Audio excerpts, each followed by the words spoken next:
Hey, what's up, cats and kittens? And shout out to all my Cerebralites. It's me, the Cerebral Diva, back with a season 5, episode 14 of Black Ink Crew. The episode is titled "He Signs Your Checks and You Give Him Sex." Well, the "give him sex" part isn't the title, but that is the actual incantation that was being used during this episode to describe the relationship between Kit and Caesar. Now, very often it's been said the quickest way to get over an old man is to get under a new one.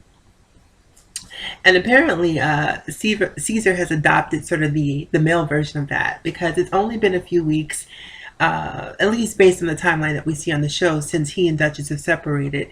And in that time, we've seen him now with three women: Tattoo Baby, Kat, and Sky's friend, the shaved head girl, Allison. Okay, so he's moving pretty quickly, and I'm from the school of only fools rush in. So I think after you out of a relationship, it's always best to take a little time to sort of decompress and assess what went wrong in that relationship, so that you don't keep repeating the same relationships.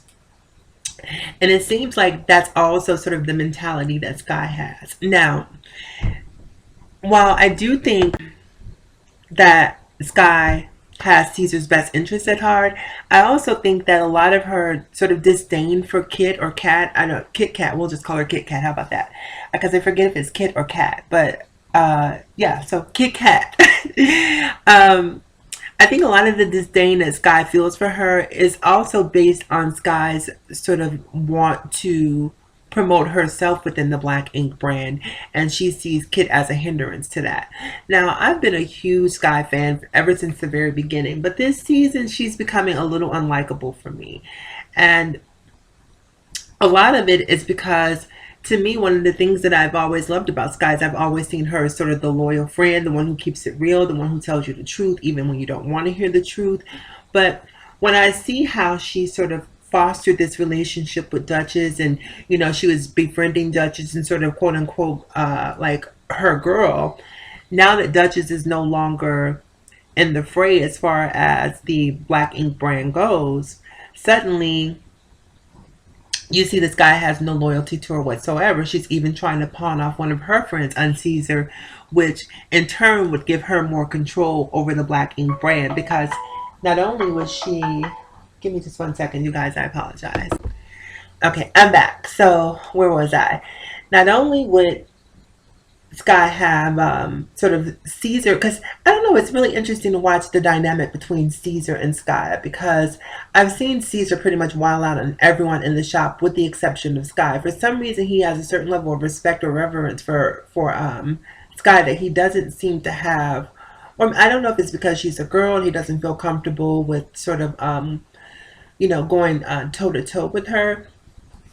But he definitely seems to treat Sky with kid gloves, and I think that he's sort of reaping the repercussions of that, because for some reason she thinks that she's in control of his business, and she thinks that she gets to call the shots on his business.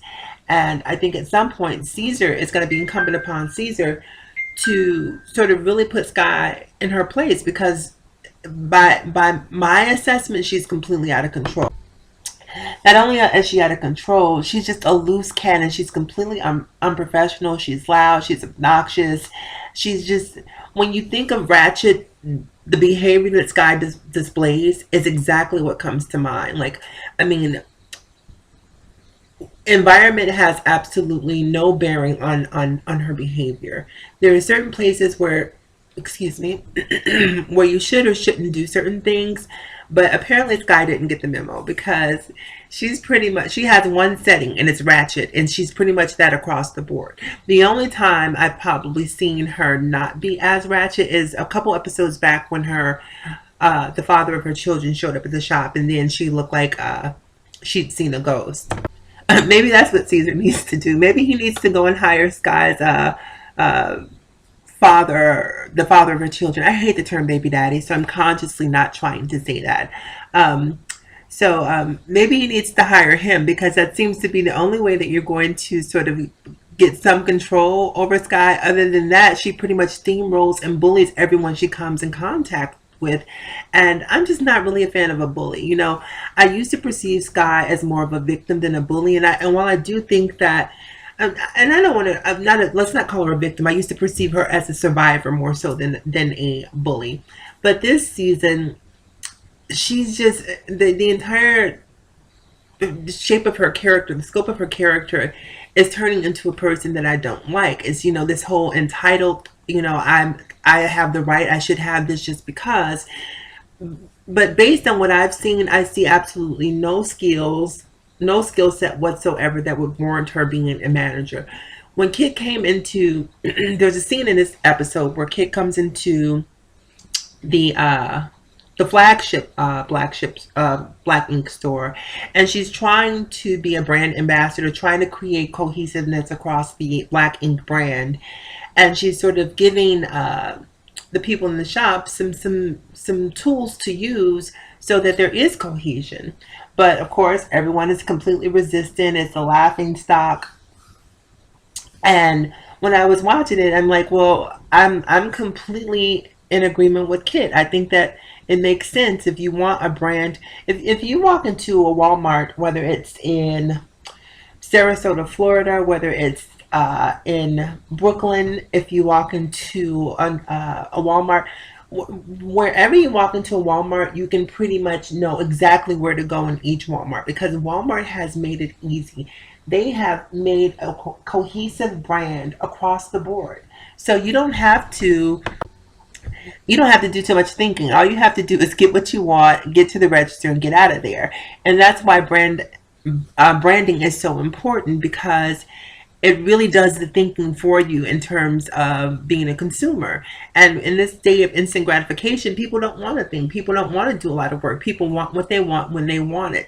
And so if you can have cohesion with your brand, then it really serves to assist your customers. And so I think it's a great idea that they have. But the problem is, this is why in business, and I learned this personally from having businesses of my own.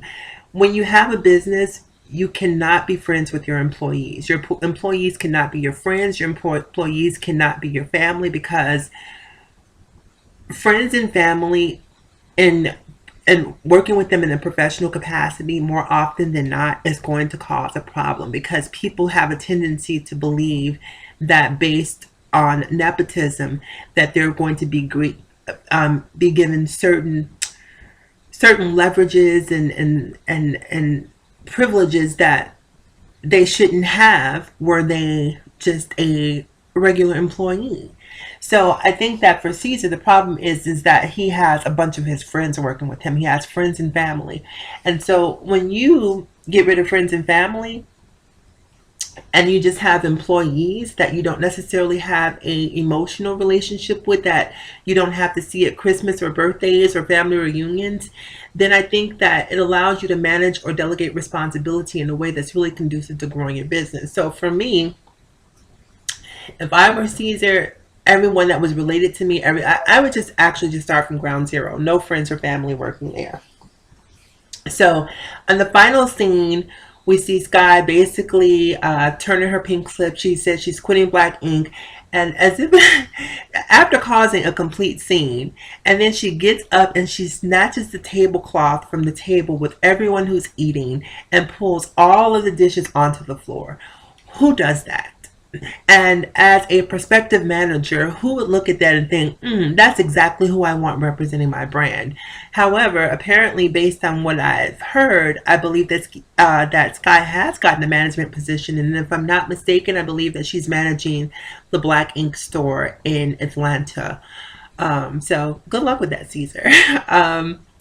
Also, this episode was really interesting because we saw Osh or Richard and his wife, and they're with child right now. And a few episodes back, when the crew was in Puerto Rico, it was Donna, I believe, who did some research and found out that Nikki had a previous child, or at least she was registered someplace. And they actually confronted her in Puerto Rico, and she stated matter of factly that she only had one child. So in last week, or this current week's episode, we see this sort of mystery woman show up at the shop. I'm so sick of these mystery women popping up on Black Ink. This is kind of reminiscent of what happened with the Duchess and situation a few episodes back where a girl showed up and told Duchess that her sister was pregnant. So in this new mystery woman shows up unannounced and basically without any prompting just begins to sort of unleash this tirade about um, Richard's wife, Nikki, and says that she has a kid and that she was babysitting the kids and that, this woman has sort of this pathology of getting with men, having kids, and then running off and leaving the kids. And so Richard or Oath calls his fiance, wife now, and she comes down to the shop and basically just takes off on this girl out of the blue. I mean, not a hello, not a what's up, not a what's popping, like no words. I mean, just like on sight, she just takes off on this girl, and then one of the things that I thought made me lose a little respect for Richard was the fact that he walks to the back and then comes back with a water bottle and starts dousing this girl with the water bottle, and I just thought it was just such a punk move to pour water on her. So yeah, I'm not somebody. Look, if two women are in an altercation, let them hash that out. There was no point in him pouring water on this woman for whatever reason. If you didn't want her there, A, ask her to leave. B, even if she begins speaking, you have the right to leave. And C, why would you call Nikki down there knowing she's pregnant to get into an altercation? To me, your first concern would have been your pregnant wife and making sure that she was not compromising the health of your child. But that's just me thinking logically.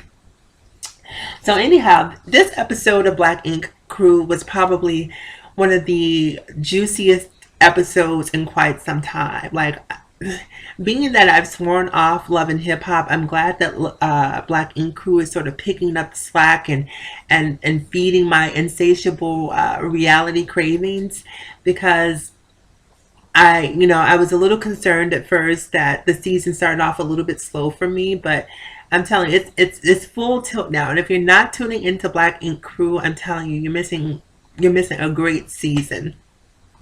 So anyhow, as always, in closing, you guys, remember to live better, love harder, think smarter. It's me, the Cerebral Diva, and I will talk to you guys again soon. Have a great day.